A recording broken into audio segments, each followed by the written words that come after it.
Tú que de repente te estás preparando para la universidad o de repente tú que recuerdas tu etapa preuniversitaria, es bastante familiar a veces que cuando uno está en las clases, está interesante la clase, hay ciertos conceptos que de repente uno se pregunta, ¿y eso por qué es así? ¿Y eso qué significa? Y vas a darte cuenta que varias veces los profesores en sus respuestas las pasan así por agua tibia, no se explica correctamente, a veces uno comienza a operarlo, pero no entiende muy bien de dónde es, cómo surge, por qué tiene que ser así.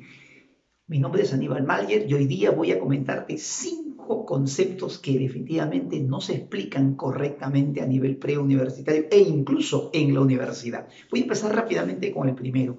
El primero de los conceptos que se maneja así muy poco, se pasa así muy por agua tibia, es el concepto de qué es dimensión de una cantidad física. Un concepto que circula en algunos libros preuniversitarios aquí en Perú es el concepto que aparece en el libro de Timoreva, ¿no? Es un libro ruso y bueno, varios libros rusos también hacen lo mismo. Llaman a la dimensión o llaman dimensión al exponente que tiene la cantidad física. Yo me imagino que el profesor que recopiló ese concepto y lo puso en su libro, seguramente con el ánimo de repente de coger un autor internacional lo toma, pero en la práctica creo que uno se da cuenta que el exponente no significa en realidad la dimensión.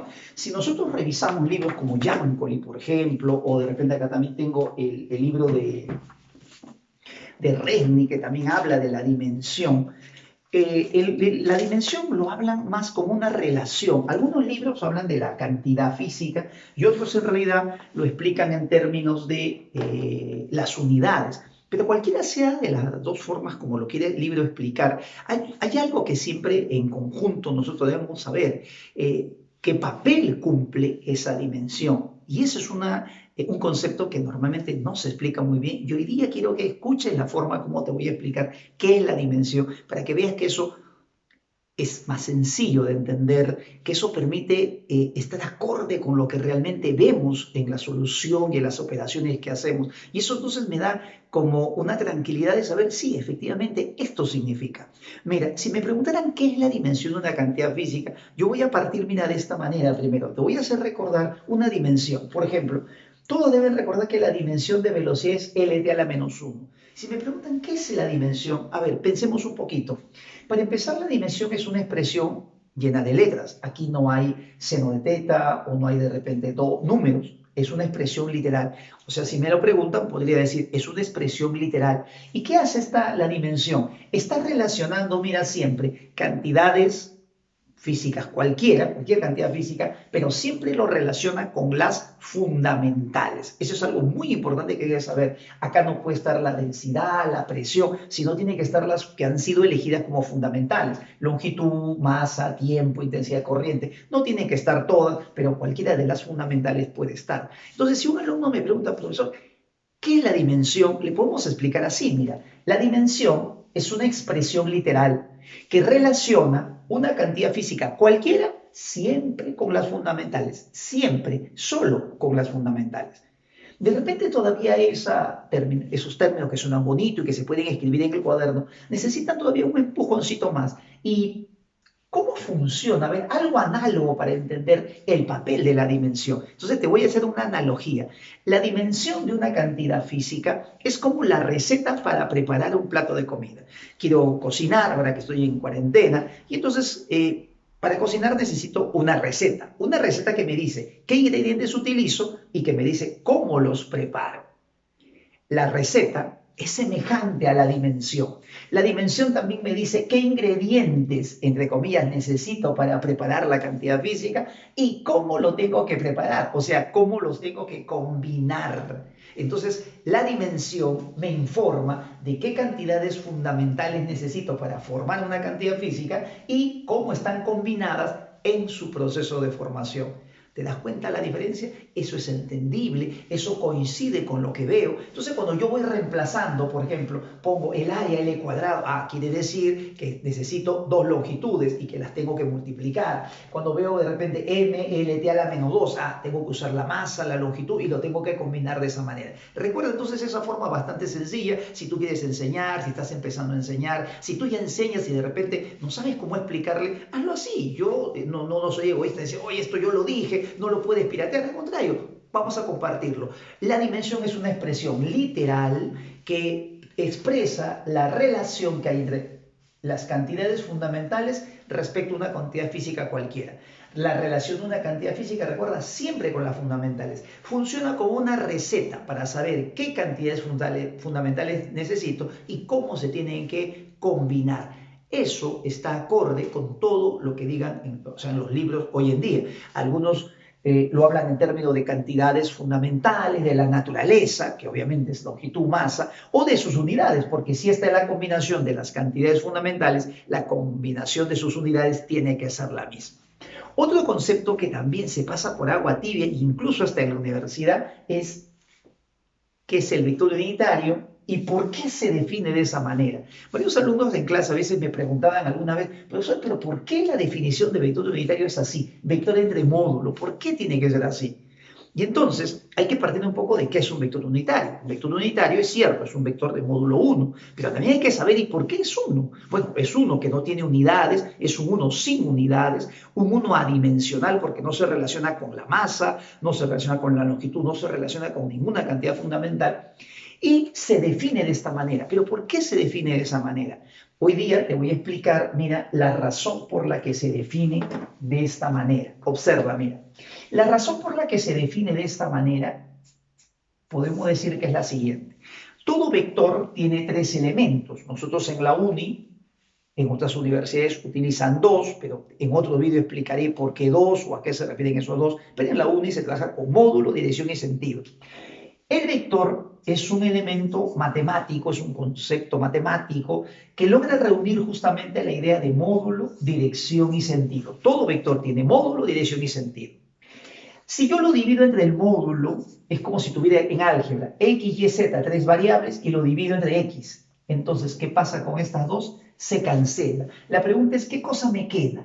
¿Qué me queda? Me queda la dirección y sentido. Y justamente eso es para lo que sirve un vector unitario. Los vectores unitarios tienen módulo 1 sin unidades porque el módulo se cancela al momento de dividir. Cancela, te queda 1, no se va la unidad. El vector unitario no es una cantidad física porque no tiene unidad. Solo el vector unitario indica dirección y sentido. El vector unitario es un vector de módulo 1 que sirve justamente para identificar, para nombrar, para diferenciar una dirección de otra.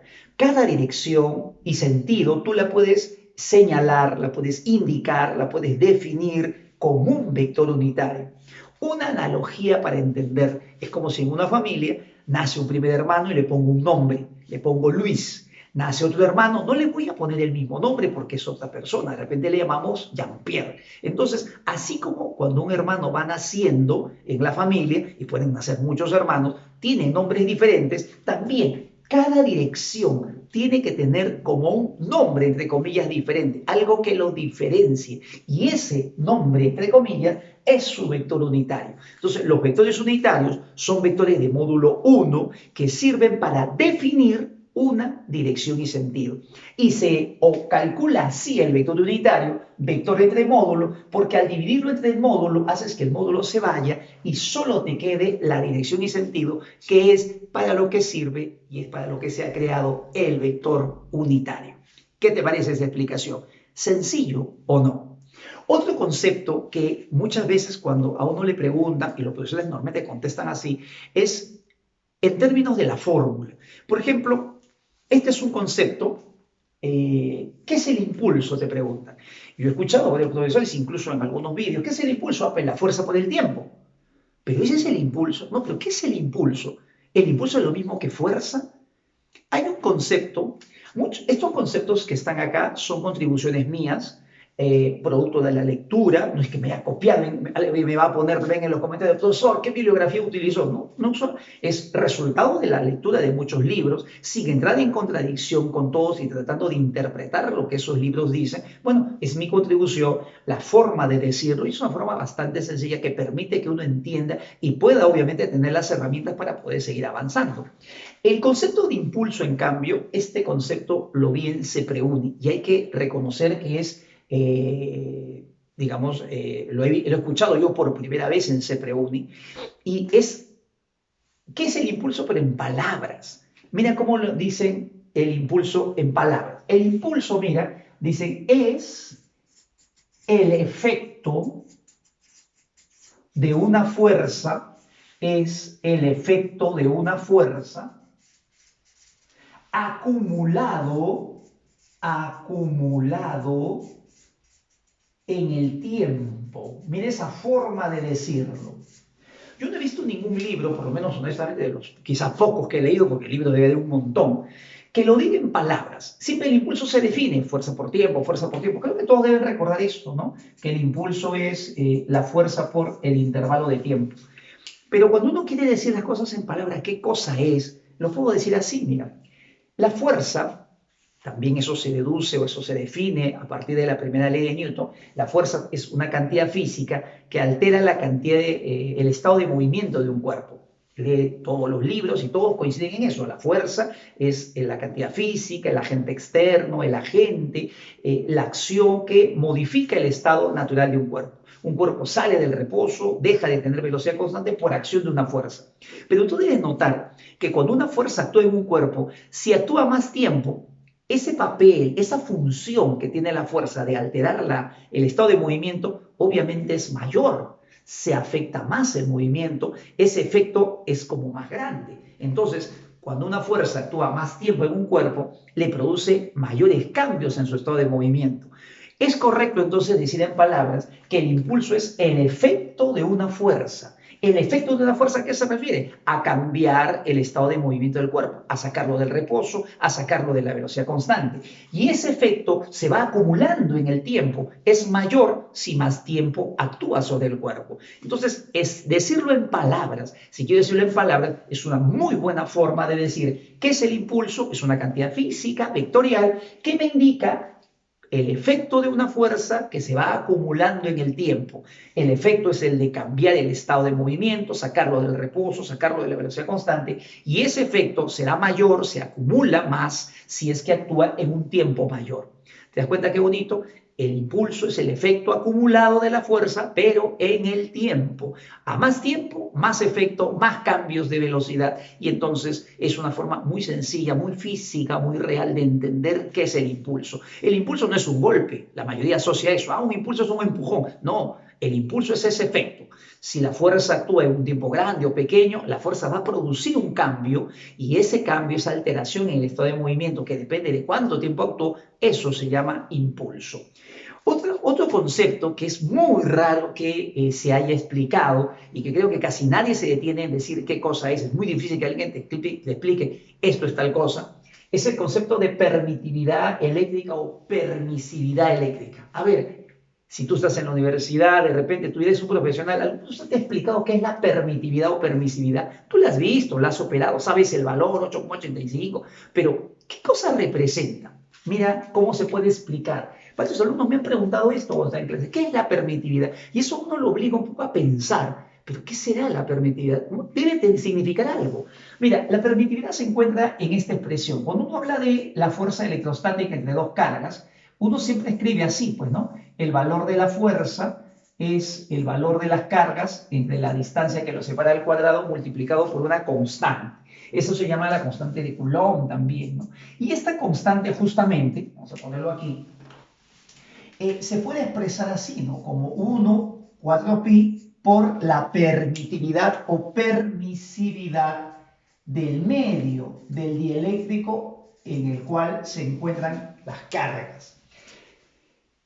De esta expresión podría darme cuenta que la permitividad, si tiende a aumentar, como suele ocurrir, la permitividad más baja es la del vacío. Si tú tienes vidrio, tienes de repente madera, tienes mica, la permitividad va a empezar a crecer. Al haber más permitividad, ¿qué es lo que pasa con la fuerza eléctrica entre dos cargas? Lo que pasa con la fuerza es que se debilita. Entonces la pregunta es, ¿qué vendría a ser la permitividad? La permitividad o permisividad viene a ser una medida de qué manera el medio, el dieléctrico a través del cual se encuentran las cargas, permite, pues eso se llama así, permite el paso de la fuerza eléctrica, el paso del campo eléctrico. Entonces, una sustancia que tiene más permitividad es porque para esta sustancia es más difícil que el campo eléctrico pase por ella. Las fuerzas eléctricas se debilitan en esta sustancia. Entonces, si un alumno me preguntara qué es la permitividad o permisividad eléctrica, yo le podría decir que es un valor que me indica qué tan difícil es pasar para el campo eléctrico por una sustancia eléctrica. Mira qué sencillo, es la medida de como la resistencia que me ofrece un dieléctrico al paso del campo eléctrico. Un dieléctrico que tenga más permitividad me va a debilitar más la fuerza, el campo eléctrico no pasa. Eso es la permitividad. Y por eso seguramente se debe llamar permitividad o permisividad. Es una cosa así como viene de permitir. ¿Qué tanto permite esta sustancia que pase el campo eléctrico? ¿Qué tanto permiso da para que pase el campo eléctrico? Esa es una forma, ¿ves?, sencilla de explicar. Si alguna vez tienes la necesidad de explicarle a un alumno, pensemos en eso. La permitividad es una medida de la oposición que ofrece un dieléctrico al paso del campo eléctrico. A mayor permitividad, siempre se debilita la acción del campo eléctrico y se manifiesta a través de fuerzas eléctricas más débiles. Otro concepto que muchas veces es difícil de encontrar una explicación adecuada es este. ¿Por qué Planck supuso que la energía está cuantizada? Yo recuerdo que en el ciclo pasado estaba saliendo de trabajar de la institución donde trabajo y justo conversaba con otro profesor de física y le preguntaba, y ya sabes, le digo, ¿ya averiguaste por qué Planck cuantizó la energía? Y él me responde así, es que supuso que estaba cuantizado. Sí, pero ¿y por qué supuso? Porque tenía que estar. O sea, hay profesores que efectivamente no explican por qué Planck se le ocurre. La mayoría de vídeos que también he visto solamente dicen, Planck supuso que la energía estaba cuantizada. La energía tenía que estar cuantizada.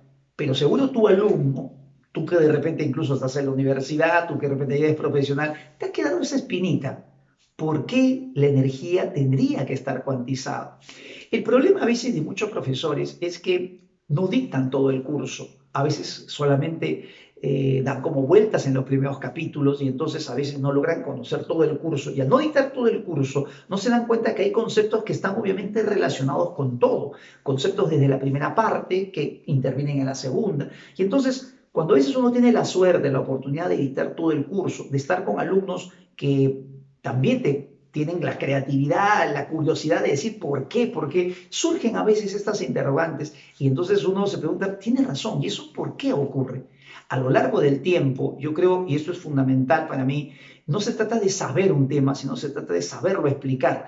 Y por eso a veces me preguntan, pues usted no sabe otros cursos, no enseña matemática. Yo sé un poquito de álgebra, un poquito de aritmética, pero yo no lo enseño. ¿Y sabes por qué no lo enseño? Porque enseñar significa que yo puedo responder a las preguntas que me hagan.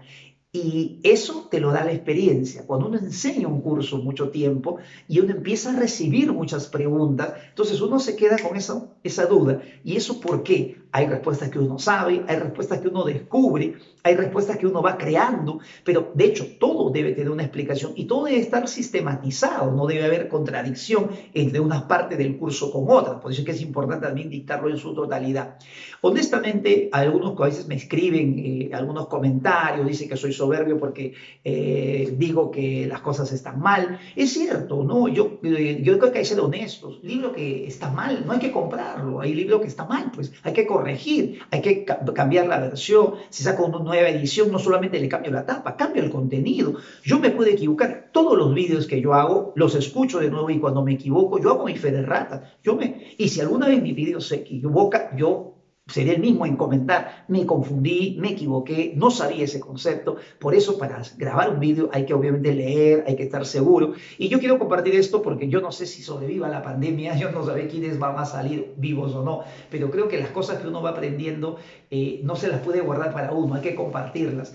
Y creo que esta es una forma de poder agradecer lo que el dictado y la enseñanza me ha dado. Yo he dictado toda mi vida, yo recuerdo que cuando iba de la universidad, justo creo que iba a estar programado para empezar en un abril, me parece, un junio, me parece, en ese año, pues en esos años que estudiaba, y justo arrancó una huelga de profesores, y no pude empezar a estudiar, y me empecé a dictar, y empecé a dictar, puedo decir, antes de empezar a estudiar en la universidad. Y siempre lo he hecho con mucho cariño. Y de hecho, cuando terminé la carrera, cuando terminé mis últimos cursos, yo puse en una balanza entre enseñar y dedicarme a la carrera. De hecho, en la carrera yo no había profundizado lo suficiente porque hay que reconocer que para hacer las cosas hay que hacerlas bien, hay que estar bien metido. De hecho, me faltaba de repente llevar algunos cursos más, profundizar más, saber inglés. Y en cambio el dictado es algo que me gustaba, es algo en lo que yo me sentía bien y obviamente decidí, quiero enseñar y obviamente lo sigo haciendo. Gracias a Dios me ha ido bien, gracias a Dios puedo comer y vivir gracias a la enseñanza. Y yo creo que un poco de lo que uno aprende lo tiene que compartir y por eso te lo comparto. Yo no puedo de repente quedarme con los conocimientos o con las pocas cosas que uno ha aprendido y creo que hay muchas personas que a veces lo piensan. Yo estoy seguro que muchos se han dado cuenta de las cosas que yo digo, pero que a veces tienen el temor porque dicen, no, pero es que tal profe dice otra cosa, el otro dice otra cosa, mejor no lo digo, de repente me van a criticar. No, señores, está bien, hay cosas que están mal, hay cosas que a lo largo del tiempo no se han corregido y se siguen arrastrando generación tras generación. Hay muchos profesores que cuando viene de repente a trabajar, yo le tomo examen y le digo, una de las preguntas, profe, ¿qué libro usa? ¿Qué bibliografía usa? Usa el libro de su academia, usa el cuaderno con el que se preparó, no compra ningún libro y el libro pues, utiliza una edición de repente ya muy pasada. Entonces, ahí hay problemas. Si nosotros no corregimos, si no nos unimos un poco para mejorar, tenemos que compartir el conocimiento y las cosas que te digo es funciona, tú mismo haz la evaluación y obviamente nada de lo que te digo vas a darte cuenta que es incoherente o es algo que no tiene sentido. Yo creo que al César lo que es del César y hay cosas que están mal y hay que corregir y honestamente con mucha humildad estamos compartiendo cosas para que usted de repente pueda sumar algo, ¿no?, en su bagaje intelectual. Bueno, una última pregunta que casi, pues yo no he encontrado profesores que lo expliquen bien y tampoco libros, por ejemplo el Serway, el CIAR, no explican por qué Planck asumió que la energía está cuantizada. Esto lo he encontrado, lo he deducido de muchas lecturas. Hay un libro de Hedge, me parece, no lo tengo aquí porque la pandemia me agarró en un lugar donde normalmente no tengo todo el material. Y entonces, de leer un poco la historia y muchos textos así fragmentados, he deducido que la razón como Planck se da cuenta por qué tiene que estar cuantizada es esta, mira. Si te preguntan por qué Planck supuso que la energía está cuantizada, eso se debe al trabajo que había hecho Maxwell y Boltzmann antes de él. Resulta que, creo que todos saben eso, que cuando hicieron el experimento de la radiación del cuerpo negro, encontraron una curva más o menos así. Esta curva, por si acaso, es la intensidad de la radiación que se mide en watts por metro cuadrado, esto se llama intensidad de radiación, y eso es por unidad de longitud, porque esto es la intensidad por unidad de longitud por la longitud de onda. Entonces, esta es longitud de onda en micrómetros. Entonces, si tú revisas los libros con cuidado, este eje es la longitud de onda, que puede estar, bueno, en otra unidad también, pero en el caso del cuerpo negro está en micrómetros. Y esta es la intensidad por unidad de longitud. Cuando tú calculas el área, lo que obtienes es la energía, pero la intensidad, ¿no? El área es la intensidad, toda la energía, en otras palabras, que está circulando en el tiempo y en el espacio en una cierta región. Cuando Planck y los físicos de esa época encontraron esta curva, la pregunta era, ¿esa curva cómo la podemos explicar? Entonces, esa fórmula que él encontró, esa fórmula que asumió Planck para poder explicar, estuvo basada, según algunos textos que cuentan esta anécdota, en el trabajo que había hecho Boltzmann con Maxwell para la distribución de velocidades en un gas. Maxwell y Boltzmann, este es Boltzmann y este es Planck, Boltzmann había hecho este trabajo. Él había graficado la cantidad de moléculas por unidad de metros por segundo. O sea, este es el número de moléculas, algo así, mira, número de moléculas por cada metro por segundo.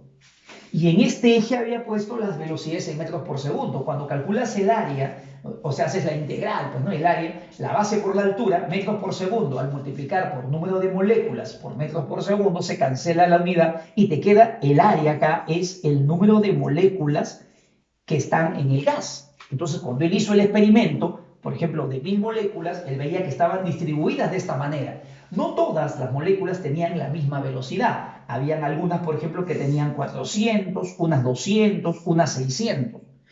Las que tenían 600, por ejemplo, eran una cierta cantidad, las que tenían 400 otra cantidad. Y entonces, en el trabajo de Boltzmann, que es un trabajo estadístico, y después obviamente se puede comprobar porque todos los fenómenos que se hacen así en forma estadística, cuando se toman muestras, los fenómenos estadísticos tienen este comportamiento.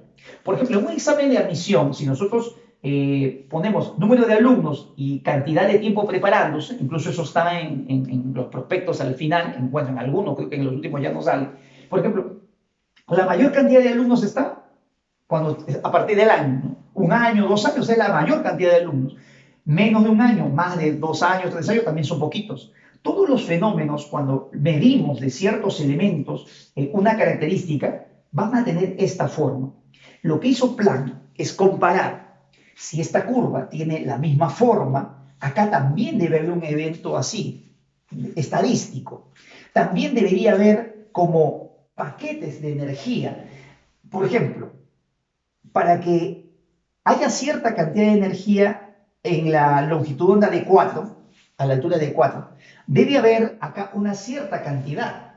Pero esa cantidad tendría que estar como, hay ciertos paquetes que tienen esa cantidad. O sea, él pensó, debe haber un paquete de energía que tiene esta intensidad para esta longitud de onda 4. Otra cantidad de paquetes de energía para la longitud de onda de 6. Otra cantidad de paquetes de energía para la longitud de onda de 2. Y entonces se daba cuenta de que esos paquetes de energía, entre comillas, esos paquetes de energía, algunos tenían la longitud de onda de 2, de 4, 2,5, de repente 4,5, 5, 6, estaban distribuidos. Para que esta curva tenga la misma forma que la de arriba, así como acá hablamos de moléculas y a las moléculas sus velocidades, acá tendríamos que hablar de paquetes de energía. Cada paquete de energía debería tener esto, debería tener una intensidad por su o debido a su longitud de onda. Los de longitud de onda 2, debería haber una cierta cantidad de paquetes que acumulen esa cantidad de intensidad de watts por metro cuadrado. Y entonces, de esa manera, Planck asume, se le ocurre que la energía también tendría que estar empaquetada. Entonces, no es que se le ocurrió de la nada. Él se basó en el trabajo de Boltzmann, y así como Boltzmann había medido la velocidad de las moléculas de un gas, entonces en este experimento tendríamos que medir la energía, la intensidad, los watts por metro cuadrado de ciertos paquetes de energía para las diferentes longitudes de onda que había. Haciendo esa comparación, esa analogía, debería existir ese paquete de energía. Y ahí está la novedad. Ahí está el hecho de que nadie había pensado antes en el paquete de energía. Obviamente lo que viene después es parte que está en los libros, lo que él asume, esto de los niveles de energía o de los estados energéticos del átomo, pero la razón por la que él asume, se le ocurre que tiene que estar la energía empaquetada, lo que después se llamó los cuantos de energía, es por su analogía de este resultado experimental en la radiación del cuerpo negro respecto al resultado que hizo Boltzmann con Maxwell de la distribución de velocidades. Y obviamente tuvo suerte, fue un bingo porque le salió bien. Espero que estas formas de explicar, espero que todo este conjunto de conceptos tú los puedas compartir. Honestamente no hay aquí ningún tipo de soberbia, como algunos me han tildado, de que yo quiero agarrármelo para mí, sino al contrario, lo compartimos, analízalo. Si puedes agregarle algo más, pues obviamente mejóralo. Si de repente algo me equivoco, tú crees que no está muy bien o tienes un caso que contradice, escríbelo también en tus comentarios. Lo importante siempre es que nos demos la mano, que compartamos y lo más importante, corrijamos errores para poder apuntar a un mundo mejor. Nos vemos. Chao.